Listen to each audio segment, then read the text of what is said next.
Bismillahirrahmanirrahim. Assalamualaikum warahmatullahi wabarakatuh. Alhamdulillahilladzi ja'alana al-mu'minin as-sa'imin wal muttaqina insyaallah.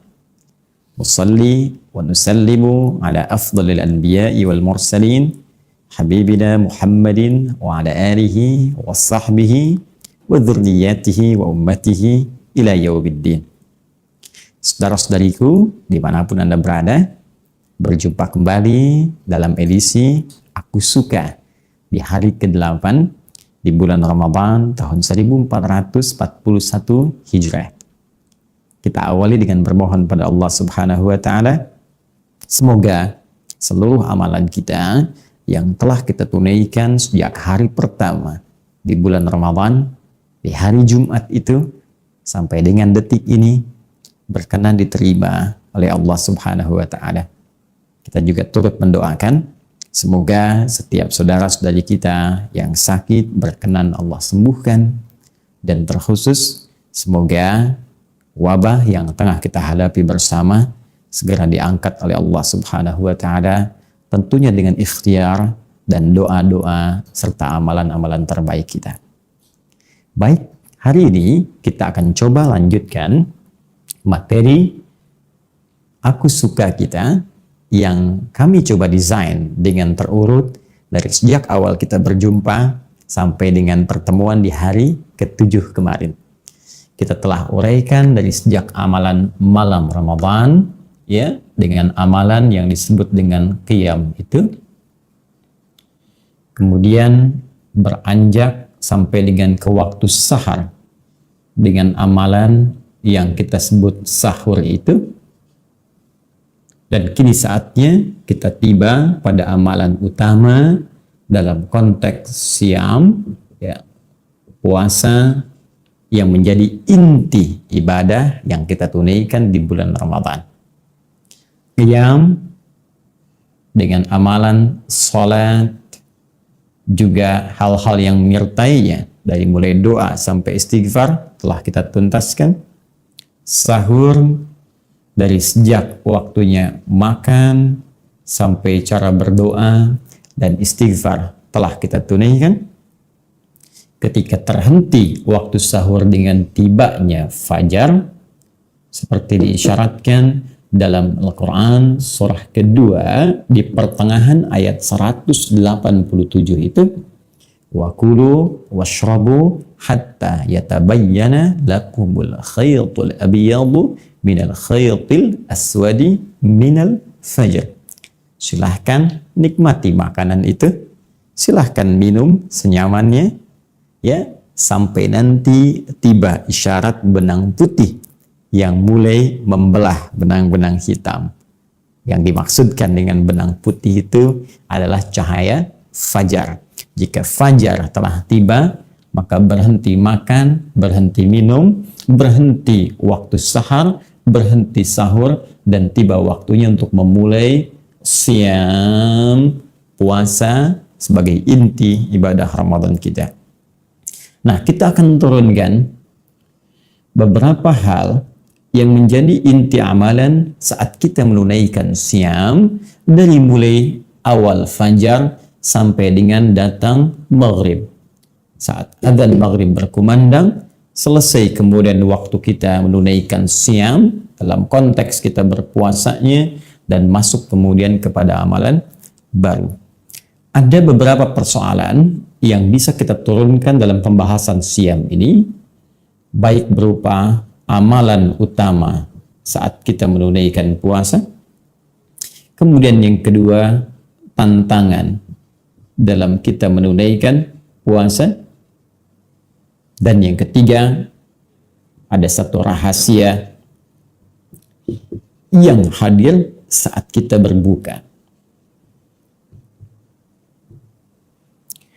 Baik saudara-saudariku, kita akan mulai dulu dengan pembahasan yang terkait dengan bagian pertama, amalan apa yang bisa kita maksimalkan saat kita menunaikan ibadah siam Ramadan, khususnya dalam konteks penunaian dari fajar sampai dengan ke maghrib. Seperti pernah saya uraikan di pertemuan sebelum kita masuk ke dalam bulan Ramadan, bahwa hal terbaik yang bisa kita lakukan dalam konteks menunaikan ibadah adalah mengikuti petunjuk Al-Quran dengan cara melihat keteladanan dari praktek ibadah Rasulullah Sallallahu Alaihi Wasallam yang ditiru kemudian oleh para sahabatnya, ditiru lagi oleh para tabi'in dan generasi-generasi setelahnya. Ini adalah pengamalan dari perintah Al-Quran di surah ketiga Ali Imran itu ayat 31. Qul in kuntum tuhibbunallaha fattabi'uni. Katakan Muhammad SAW, jika kalian, maksudnya ke kita umat-umat Nabi Muhammad, benar-benar serius mencintai Allah, maka buktikan cinta itu dengan cara mengikuti petunjuk-petunjuk Nabi. Ketika Anda bisa ikuti itu, yang disebutkan tadi di Quran surah ketiga ayat 31, maka berpeluang apa yang kita ikuti itu menjadi teladan bagi diri kita, sekaligus kita pun akan jadi teladan bagi orang lain. Itu yang disebut dengan uswah namanya.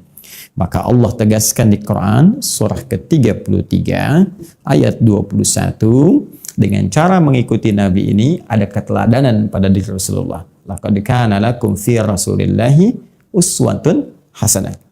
Sungguh ada, kami telah tetapkan pada pribadi Rasulullah Sallallahu Alaihi Wasallam keteladanan yang terbaik, yang jika kita bisa ikuti, kita pun jadi teladan lagi. Nah, di antara keteladanan yang bisa kita keluarkan dari amalan-amalan Ramadan yang dikerjakan oleh Nabi, secara umum saya ingatkan lagi terbagi kepada 3 amalan utama yang diinfokan oleh sahabat junior pada saat itu yang seringkali membersamai Nabi Sallallahu Alaihi Wasallam, yaitu sahabat Ibnu Abbas, ya, radhiyallahu taala anhuma. Ya. Karena Rasulullah Sallallahu Alaihi Wasallam adalah Rasulullah Sallallahu Alaihi Wasallam ajwadan nas wa ajwadu ma yakunu fi Ramadan.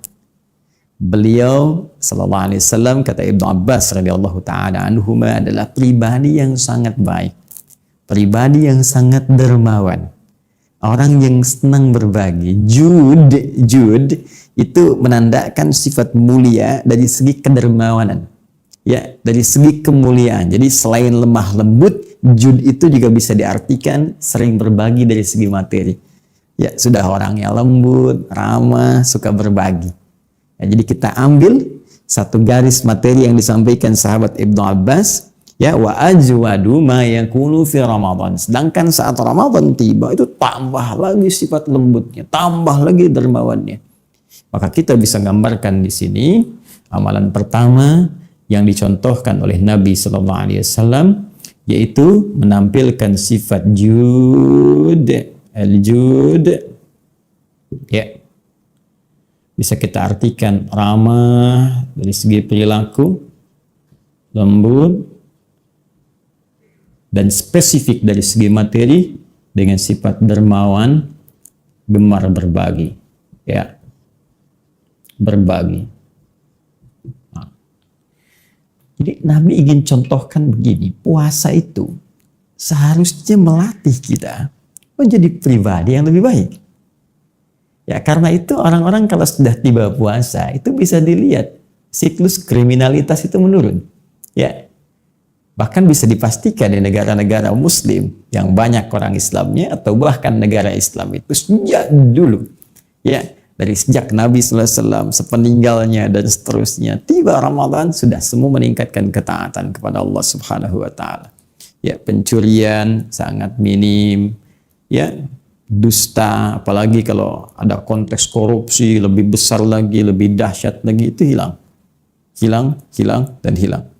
Maka amalan yang bisa kita kerjakan dilatih. Yuk kita mulai latih. Mohon maaf, jadi anak yang lembut. Jadi istri yang lembut. Suami yang lembut. Ayah yang lembut. Kawan yang lembut. Ya, dalam pengertian sesuai dengan konteksnya masing-masing. Ya, karena kelembutan itu tentu ditempatkan di tempat yang baik. Ya, jadi kalau lawannya tegas, Nanti ketegasan ditempatkan pada tempatnya. Nggak bisa semua praktek lembut pada setiap tempat. Bukan begitu juga. Ya, lembut pada pencuri, ya tidak ya. Pada sisi waktu ketegasan mesti muncul. Tapi yang dimaksudkan, jud di sini lebih menunjuk kepada perilaku yang lebih baik.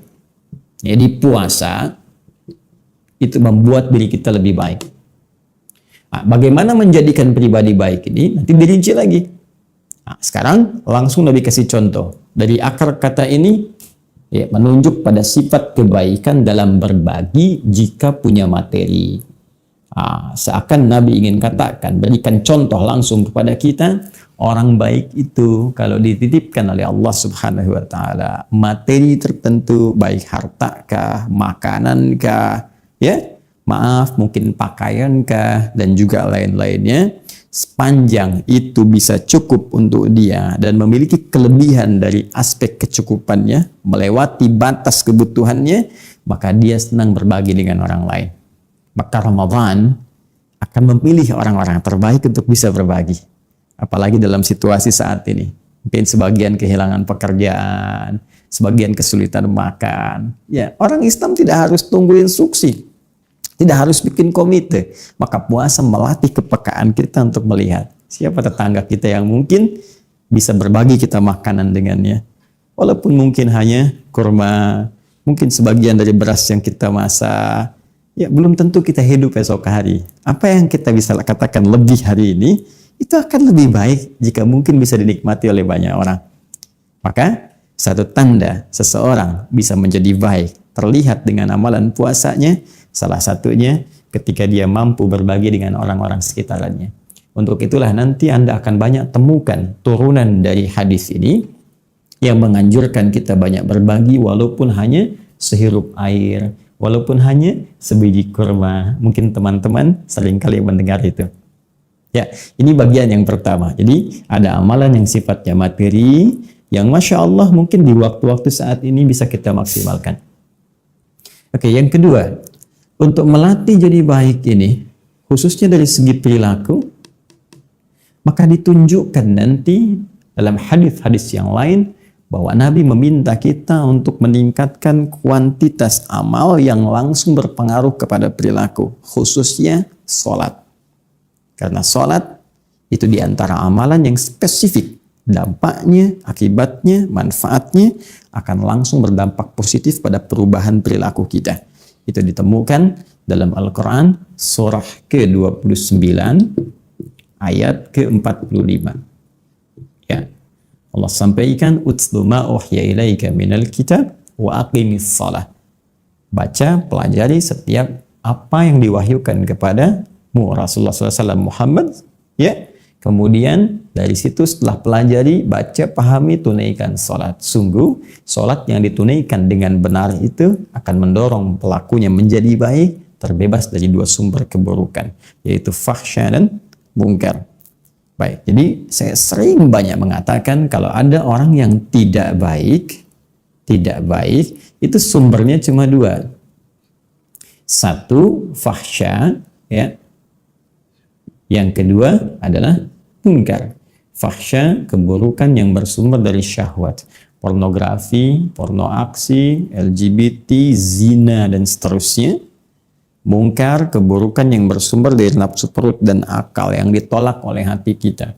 Baik bohong itu mungkar, senang berselisih itu mungkar, korupsi itu mungkar, ya, dan seterusnya.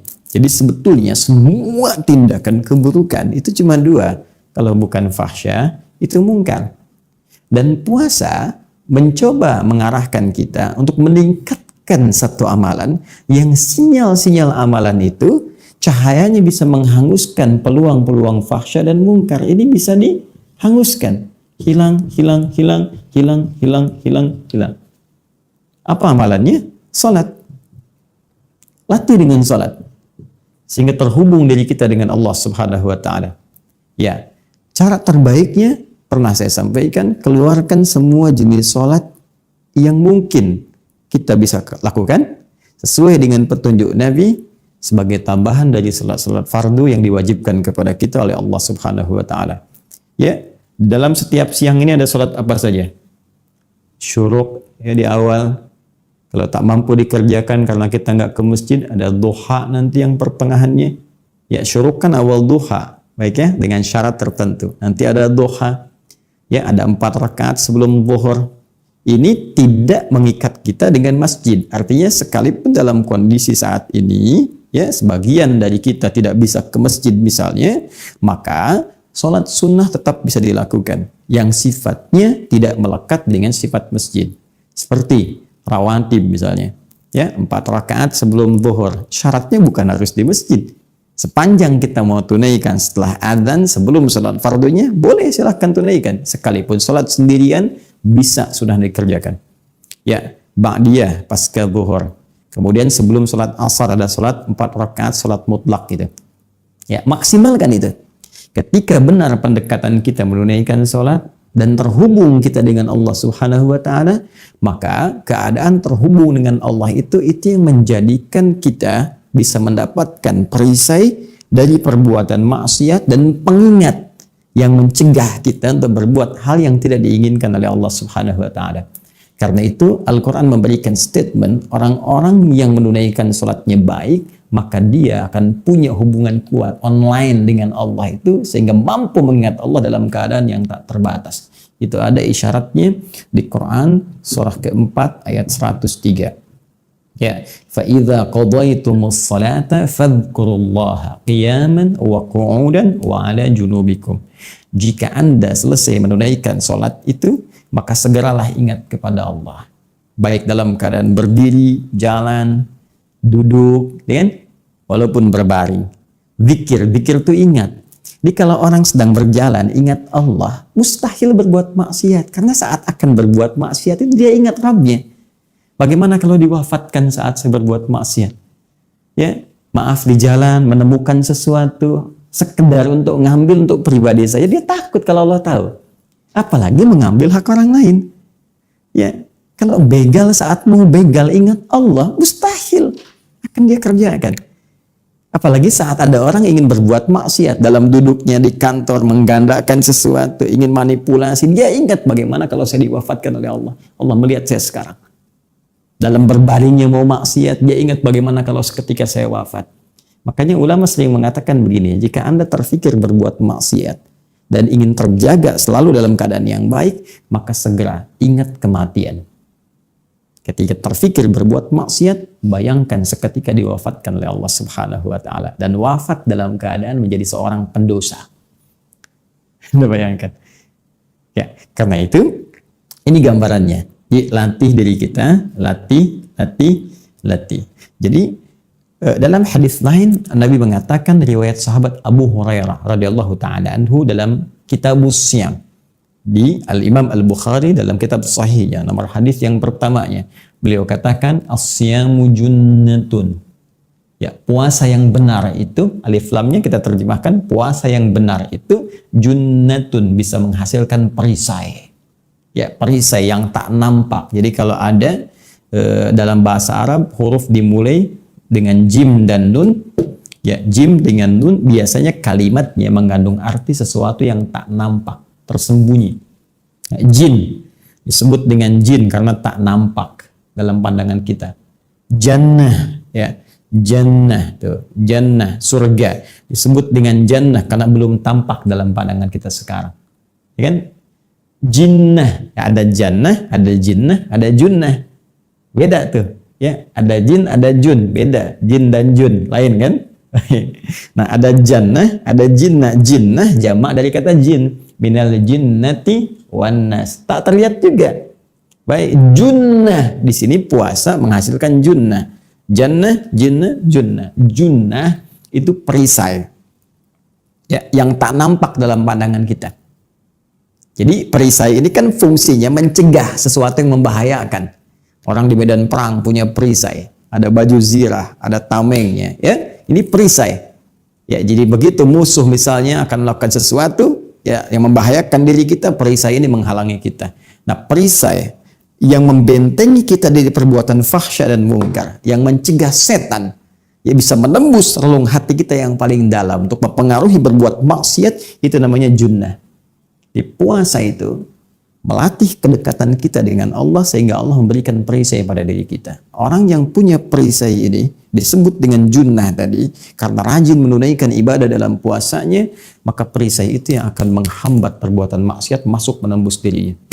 Begitu ada bisikan misalnya, ambil sendal orang ini nih, mumpung gak ada orang ke masjid, ambil kotak infaknya, misal masuk tek tek tek tek, itu kalau orang ada perisai langsung mental kalimat itu, tek, pergi. Tidak, saya masih ingin bertakwa. Tidak, bagaimana kalau saya diwafatkan dalam keadaan berbuat maksiat? Hei, ini musim bantuan-bantuan. Ayo ambil keuntungan dari bantuan itu. Kalau bisa ambil tarif dari situ. Kalau bisa kasih yang ini sedikit, yang lain banyak. Hati-hati. Kalau perisai yang masih ada, bagaimana ketika saya mengambil keuntungan dari situ, saya diwafatkan oleh Allah. Nah, ini junnah namanya. Karena itu, orang-orang yang rajin ibadah, khususnya rajin menunaikan sholat, itu akan kuat junnah dalam dirinya. Akan kuat perisai pada dirinya. Karena itu, kemungkinan besar orang ini akan selalu berperilaku baik dalam kehidupannya. Karena semua bisikan-bisikan fahsya dan mungkar tidak akan tembus pada dirinya, dihambat oleh perisai yang ia bisa dapatkan dalam konteks menunaikan ibadah saat ia puasa itu. Dua. Dan yang ketiga, ya, Ibnu Abbas radhiyallahu taala anhu mengatakan, "Hina yalqahu Jibril alaihi salam fi kulli lailatin min Ramadan." Memang ini spesifik nanti di malam harinya, tapi juga ibadahnya bisa bersifat umum mencakup di siang harinya. Apa itu? Ya, yudarisuhul Quran, tadarus al-Quran, belajar Al-Quran, interaksi dengan Al-Quran. Di bagian ketiga, Al-Quran. Ya, Anda bisa petakan nanti untuk mempelajari Al-Quran ini dengan 3 peta utama. Ya, ada yang disebut dengan qiraah, ada yang disebut dengan tilawah, ya, ada yang disebut dengan terakhir tahfidz. Dan amalan ini sebagian ulama bahkan menyebutnya amalan penentu orang-orang yang memang mendapatkan manfaat dari Ramadan. Jadi kalau nggak mengerjakan amalan ketiga ini, seakan-akan dia nggak dapat Ramadan gitu. Ya, ada sebagian berkomentar demikian. Kenapa? Karena Ramadan sendiri disebut oleh Allah Subhanahu wa Ta'ala dengan bulan diturunkannya Al-Quran. Sehingga sebagian ulama mempopulerkan dengan bulan Al-Quran. Bulan Al-Quran.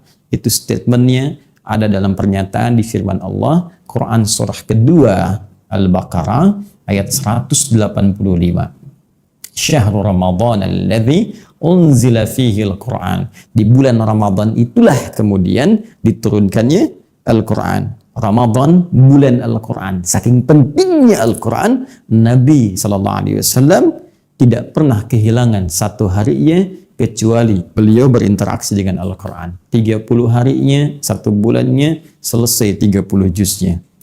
Nah, sekarang kalau saya ingin berinteraksi dengan 3 pendekatan ini, qiraah bagaimana, tilawah seperti apa, tahfidz bagaimana, seperti apa kita bisa mengerjakan ini, apa keistimewaan-keistimewaannya, apakah setiap saya qiraah ada keistimewaan khusus kalau dikerjakan di Ramadan, demikian juga dengan tilawah, apatah kemudian dengan tahfidz, itu nanti yang akan kita coba bahas dalam edisi Aku Suka yang ke-9. Ya, karena itu pastikan dulu ini sudah hari ke-8. Yo, amalan pertama nih, sudah baik belum? Ada perubahan nggak sampai hari ke-8 nih pada kepribadian kita? Jangan-jangan masih belum berpengaruh, masih belum ada rasa. Karena pasti terasa perubahan pada diri itu. Nah, kalau belum terasa ada perubahan, berarti belum sukses Ramadannya. Di hari ke-8 ini, kita buktikan. Esok kalau masih hidup, buktikan. Sudah 8 hari nggak ada perubahan, Allah kasih yang ke-9. Ada perubahan nggak? 9 hari, mungkin Allah kasih yang ke-10. Tapi kalau sudah berhari-hari diberikan, belum mau berubah juga, Anda butuh berapa hari lagi? Dan belum tentu kita hidup esok hari. Karena itu setiap diberikan peluang, ayo maksimalkan. Ya, jadi pribadi yang bisa berbagi, sehingga saat dihisab ringan di hadapan Allah Subhanahu wa Ta'ala. Jika memang dengan itu Allah berikan kelebihan pada kita. Minimal berbagi dengan keluarga kita dulu, dekat ataupun jauh. Ada kelebihan lagi dengan tetangga kita, yang terdekat, lebih lagi bisa dengan yang paling jauh. Dan lebih daripada itu, jaga sholat kita. Karena ini akan menentukan semua amalan kita dan menjadi amalan yang pertama kali dihisab di hadapan Allah Subhanahu wa Ta'ala. Demikian untuk Al-Quran. Kita akan bahas dalam pertemuan Aku Suka edisi yang ke-9, dan kita akan pelajari bagaimana tantangan-tantangan dalam menjalankan semua amalan-amalan yang dimaksudkan.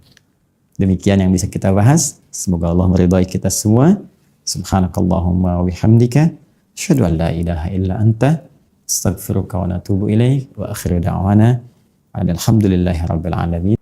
Saudara-saudariku dimanapun Anda berada, alhamdulillah dengan izin Allah Subhanahu wa Ta'ala kita kembali dipertemukan dalam program Aku Suka di hari ke-9 bulan Ramadan tahun 1441 Hijrah.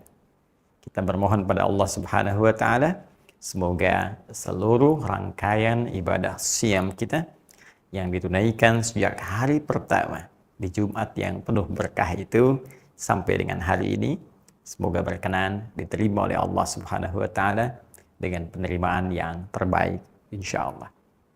Edisi kali ini akan melanjutkan bahasan kita di pertemuan yang lalu terkait dengan amalan-amalan utama yang umumnya Nabi kerjakan dalam kesempatan menunaikan ibadah siam.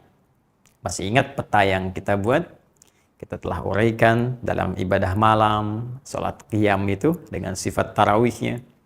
Kemudian selesai waktunya dijeda dengan sahar, dengan ibadah sahurnya. Lantas kemudian masuk ke fajar dan dimulailah penunaian ibadah siam itu sampai ke maghrib.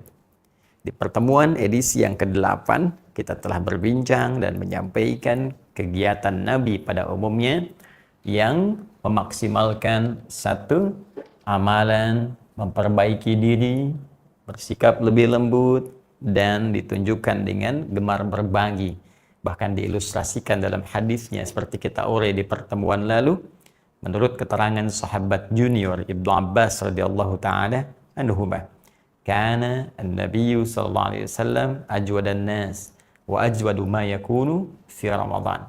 Adalah pribadi Rasulullah sallallahu alaihi wasallam sangat lembut, sangat baik, sangat gemar berbagi, dan itu bertambah kegiatan beliau saat masuk ke bulan Ramadan. Maka saya ingin memulai dengan mengevaluasi diri dulu sampai hari ke-9 ini sudah berapa kita maksimalkan perubahan karakter menjadi lebih baik dan mulia di hadapan Allah Subhanahu wa Ta'ala sesuai dengan petunjuk Rasulullah, sekaligus dengan kegiatan berbagi yang kemarin telah kita tunjukkan peta-peta kegiatan ini. Sekarang kita sambungkan berkaitan dengan kegiatan yang kedua yang dimaksimalkan Rasulullah SAW di bulan Ramadan dalam fase siam.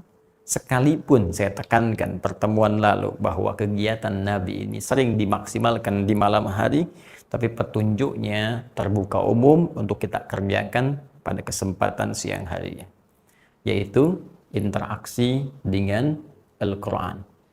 Saya ulang, interaksi dengan Al-Quran. Ada 3 jenis interaksi yang bisa kita maksimalkan dalam mengisi kegiatan siam kita dengan Al-Quranul Karim. 1 yang kita namakan dengan qiraat itu, ya, demikian tulisannya dalam bahasa Arab, qiraat. Yang kedua, ada yang disebut dengan tilawah. Demikian kita tuliskan, tilawatul Quran, tilawah.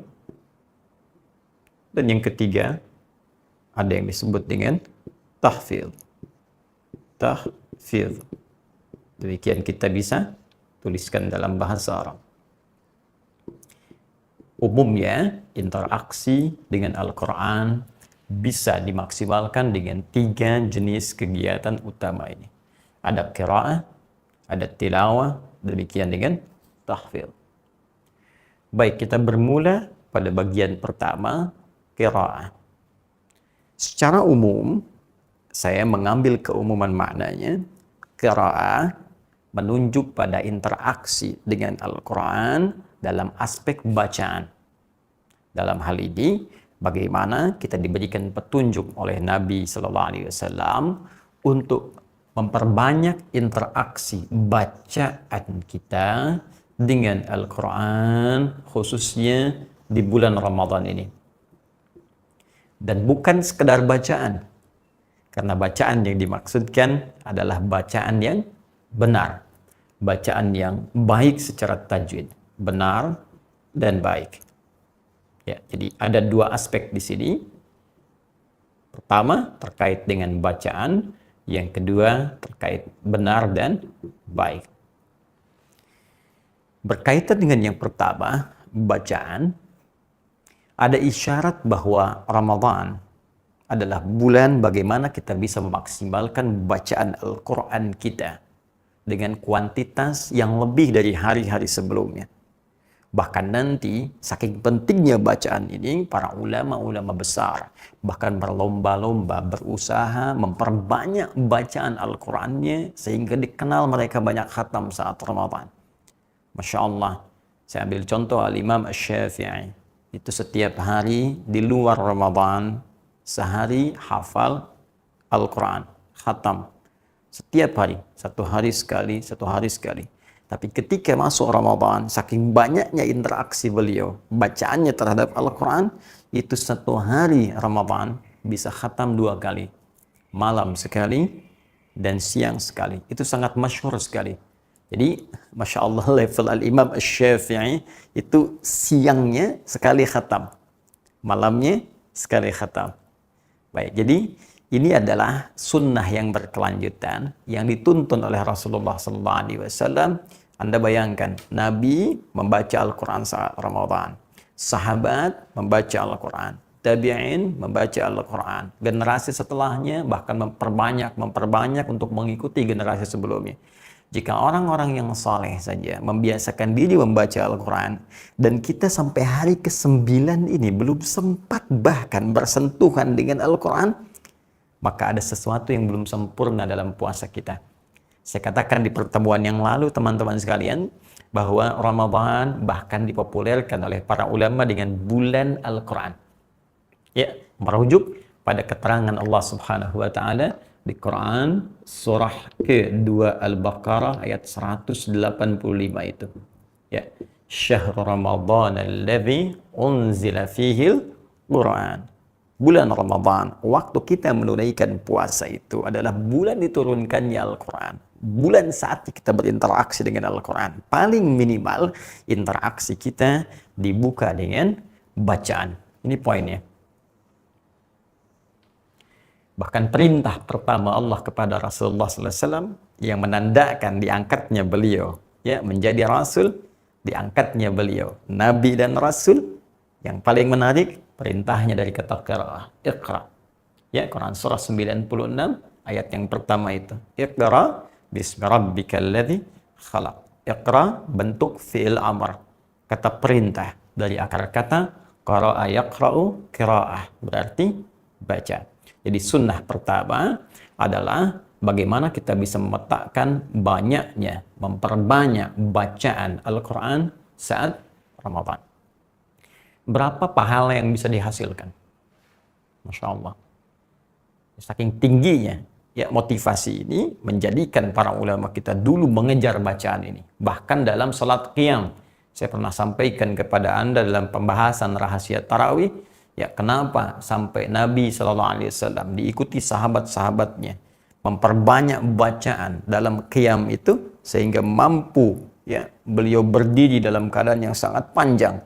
Bahkan Umar bin Khattab setelahnya, sahabat-sahabatnya, Nabi SAW berusaha memperbanyak rakaat tapi mempertahankan, demi mempertahankan panjangnya bacaan yang Nabi pernah bacakan dalam qiyamnya. Ini menunjukkan apa? Menunjukkan saking pentingnya memperbanyak bacaan Al-Quran di bulan-bulan Ramadan. Di malam dan siang Ramadan. Berapa sesungguhnya pahalanya?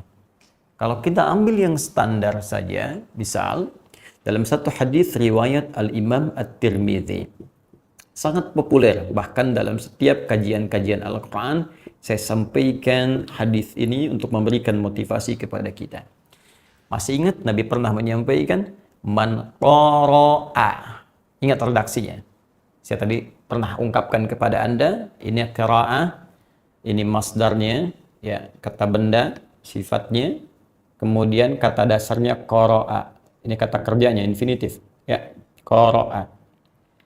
Kata perintahnya Iqra. Yang di Quran surah ke-96 Al-Alaq, ya, ayat yang pertama. Jadi kata perintah, ini kata kerjanya infinitif, fi'il madhi, yang ini kata bendanya, ya. Baik, mari kita lihat.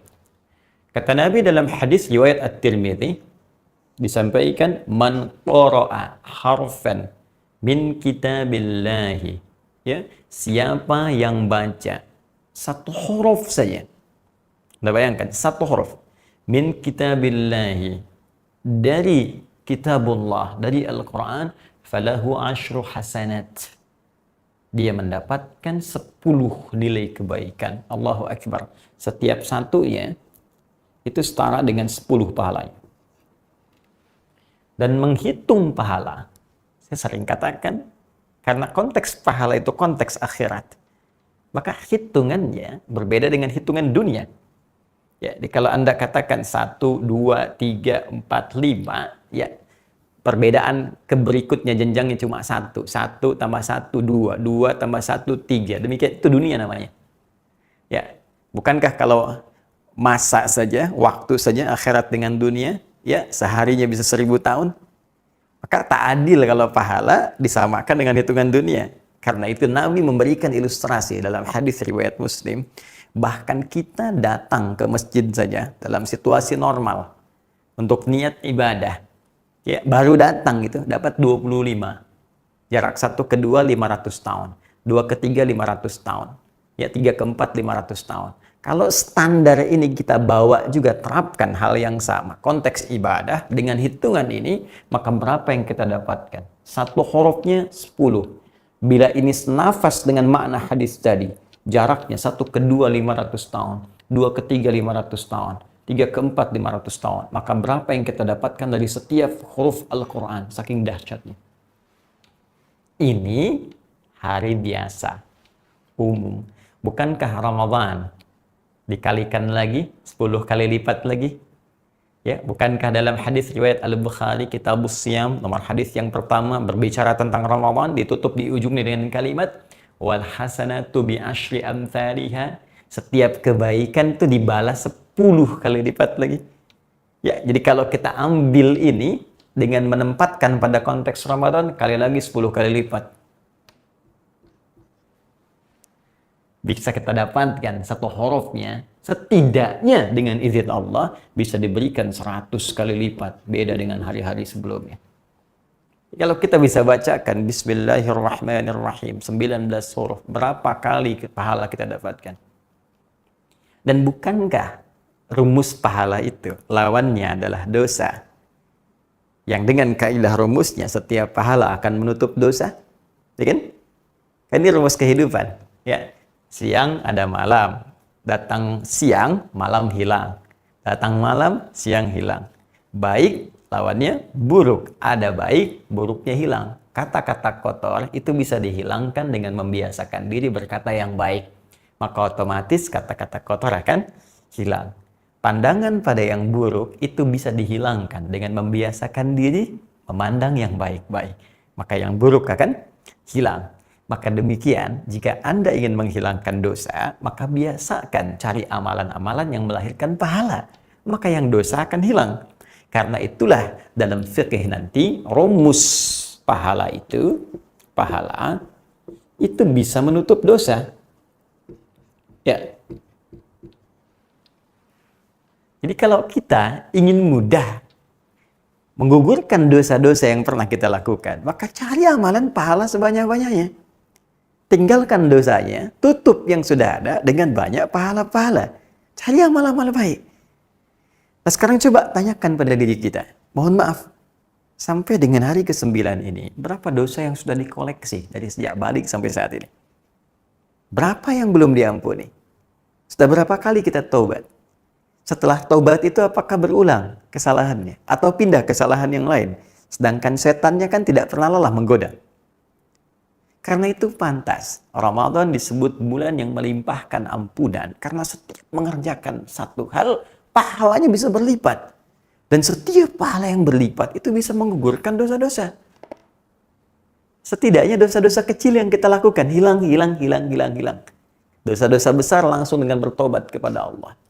Akui dosanya, tangisi, tinggalkan. Ini yang kecil-kecil seketika ditutup ini dengan pahala ini. Maka di sini ada panen yang sangat luar biasa. Ada peluang yang sangat dahsyat. Yo, tingkatkan bacaannya. Kecuali kalau Anda merasa ya sudah banyak pahala. Saya sudah baik.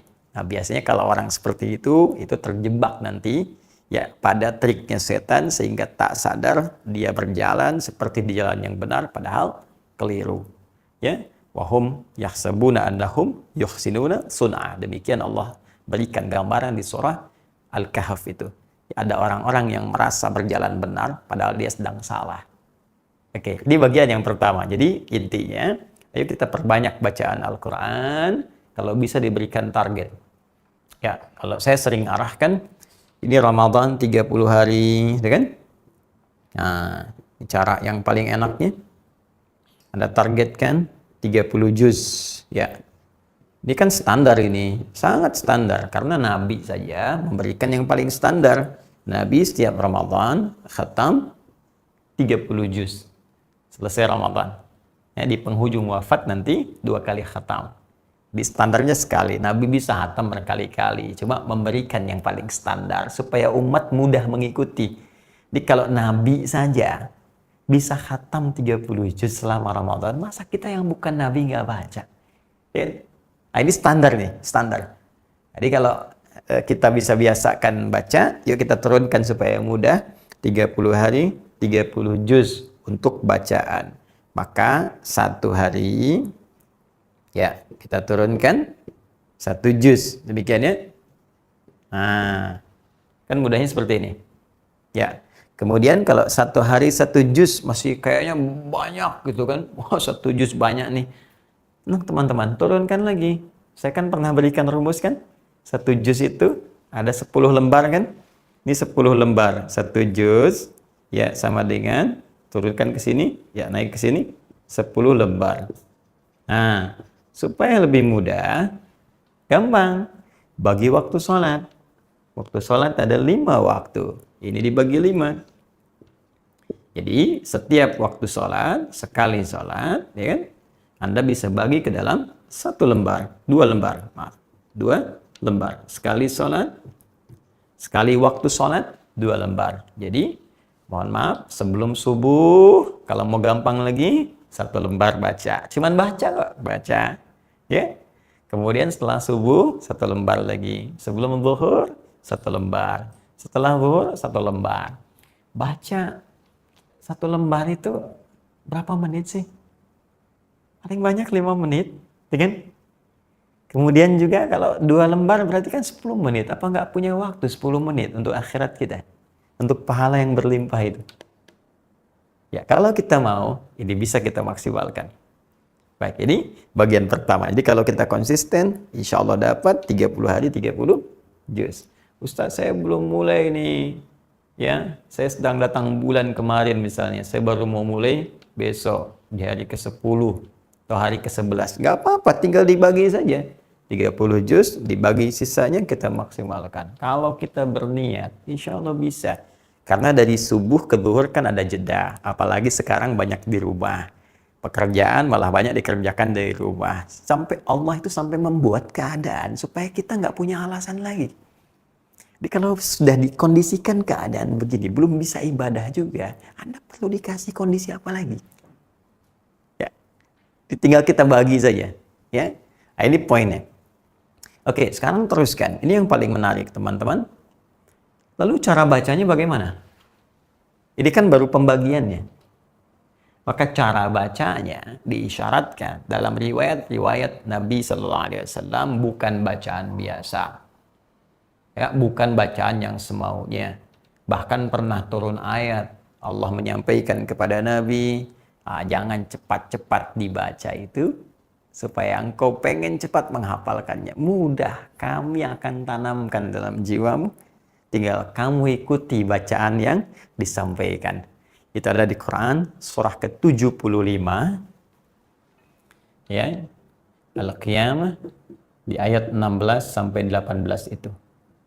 La tuharrik bihi lisanaka lita'jala bi inna 'alaina jam'ahu wa qur'ana fa idza qara'nahu fattabi' qur'ana. Ya, ini memang dalam konteks hafalan, tapi ada kaitan dengan bacaan karena kalimat terakhirnya qara'na, dari kata qara'a yang tadi saya telah sampaikan. Ingat, qara'a bukan corona, ya. Beda itu. Baik, ya. La tuharrik bihi lisanaka lita'jala bi. Jangan cepat-cepat menggerakkan lisanmu sekedar untuk menguasai Al-Qur'an. Bisa hafal dengan cepat. Ya, inna 'alaina jam'ahu wa qur'ana. Kami berikan metode, kata Allah. Ikuti aja ini. Kami akan tanamkan, dengan mengikuti metode ini kami akan tanamkan Quran dalam jiwamu. Nah, apa metodenya? Ternyata dimulai dengan bacaan. Makanya penghafal Quran pun harus bisa baca dulu dengan baik dan benar. Fa idza qara'nahu, kalau kami sudah bacakan bacaan yang benar ini, fattabi' Qur'ana, ikuti itu. Jadi ternyata membaca dengan benar, menguasai bacaannya, tahu cara bacanya, itu akan membantu kemudahan untuk menghafal dibandingkan dengan orang tak bisa baca sama sekali dalam konteks membaca Al-Qur'an. Nah, karena itu salah satunya teman-teman sekalian, isyarat yang disampaikan qara'na, kami bacakan, lewat malaikat Jibril dibacakan, mustahil malaikat Jibril membacakan yang salah. Pasti dibacakan secara benar dan baik. Karena itu, sekalipun kita ingin punya target menghatamkan Al-Quran. Saya pengen khatam 2 kali Ramadan, pengen khatam 3 kali, pengen khatam 4 kali, saya pengen khatam standar saja, yang penting sekali khatam. Tapi tetap dibacakan dengan cara yang baik dan benar, tidak asal baca. Ya, maaf kalau cepat seperti apa kadar cepatnya, kalau sedang seperti apa sedangnya, kalau lambat seperti apa lambatnya. Ini yang coba kita sempurnakan dulu sejenak. Ya, jadi ada 3 jenis nanti cara baca itu. 1, ada bacaan yang lambat temponya, dikenal dengan at-tahqiq, ya. At-tahqiq. Ada bacaan yang sifatnya sedang, ya, tak terlampau lambat, tak juga terlampau cepat. Itu dikenal dengan at-tadwir, ya, pertengahan. Kemudian yang ketiga, ada bacaan yang relatif cepat, tapi masih sesuai dengan kaidah. Disebut dengan hadar, al-hadar. Semua bacaan ini, baik lambat, sedang, ataupun cepat, mengacu pada hukum benar dan baik. Benar dan baik secara singkat itu disebut dengan tajwid namanya. Ya, tajwid. Jawwada, yujawwidu, tajwidan, jaudah, bagus, benar. Ya, di kitab Hidayatul Mustafid fi ilmi tajwid yang paling standar saja didefinisikan, at-tajwidu lughatan al-ityanu bil jayyid. Tajwid itu mendatangkan sesuatu dengan benar, dengan bagus. Ya, wastilahan ilmun yu'rafu bihi haqqahu wa mustahaqqahu min as-sifati wal mududi wa ghairi dzalika kat tarqiqi wa tafhimi wa nahwihi. Ya, jadi membaca dengan benar, dengan bagus, sesuai hukum-hukumnya, panjangnya, pendeknya, tipisnya, tebalnya, dan seterusnya.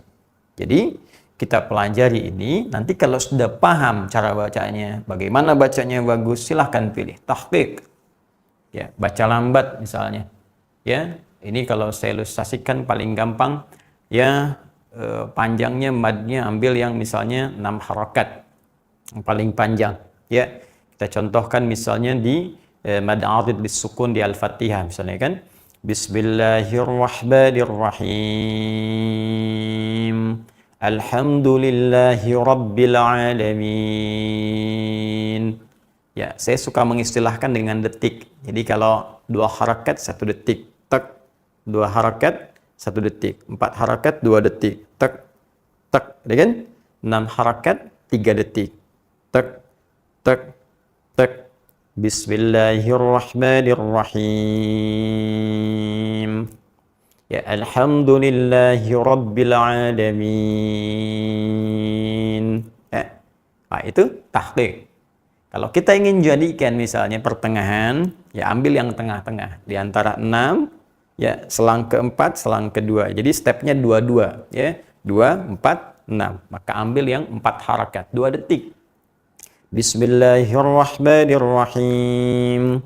Alhamdulillahi rabbil alamin. Ar-Rahmanir-Rahim. Ya. Kalau kita ingin cepat, pakai yang hadar misalnya. Hadar 1 detik. 1 detik kita gunakan dengan 2 harakat. Bismillahirrahmanirrahim. Alhamdulillahi rabbil alamin. Ar-Rahmanir-Rahim. Maliki yaumiddin. Kalau wakaf, kalau ingin sambung, boleh. Satukan. Ya, harakatnya bunyi di akhir. Bismillahirrahmanirrahim. Alhamdulillahi rabbil alamin. Ya. Bismillahirrahmanirrahim. Mi-nya bunyi kalau nyambung. Ya. Bismillahirrahmanirrahim. Alhamdulillahi rabbil alamin. Ar-Rahmanirrahim. Maliki yaumiddin. Biasanya ini kalau berjamaah dipakai tarawih, dia lebih diutamakan karena tak terasa, ya. Tetap sesuai tajwid, bacaan bagus, benar, ayatnya dapat banyak. Ya, daripada panjang-panjang cuman 1 ayat. Ghairil maghdubi 'alaihim waladdallin. Amin. Yasin. Allahu Akbar. Itu, wow, udah pakai macam-macam kan? Tahqiq dari awal Fatihah sampai ke situ cuma 1 ayat, tidak.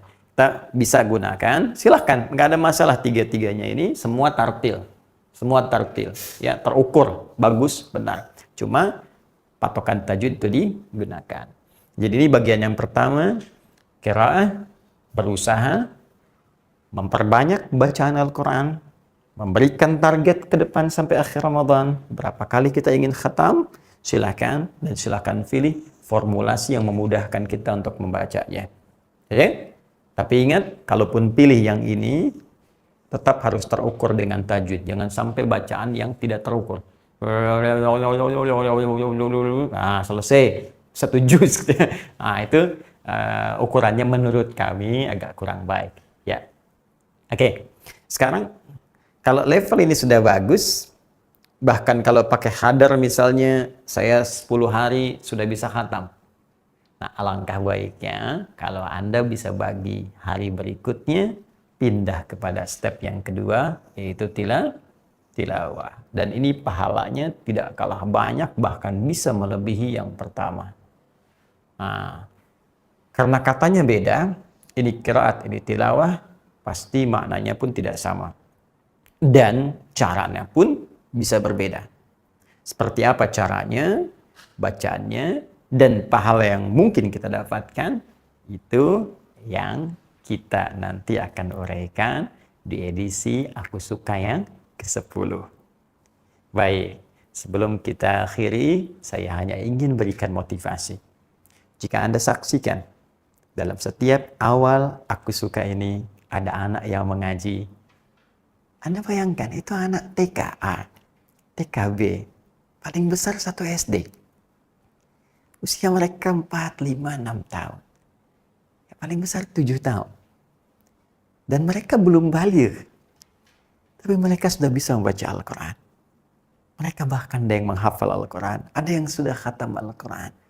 Anda diberikan 40 tahun, 50 tahun, 60 tahun, 70 tahun. Dan sampai hari ini, untuk baca pun Anda belum punya waktu. Kalau dengan diberikan nikmat terindah Ramadan, belum mampu menggugah hati kita yang pingin ke surga itu, dan tahu belum siap amal, belum juga tergerak untuk membaca Al-Quran, maka dengan cara apa lagi Allah menyentuh hati kita untuk mendapatkan syafaat Al-Quran di yaumil hisab kelak.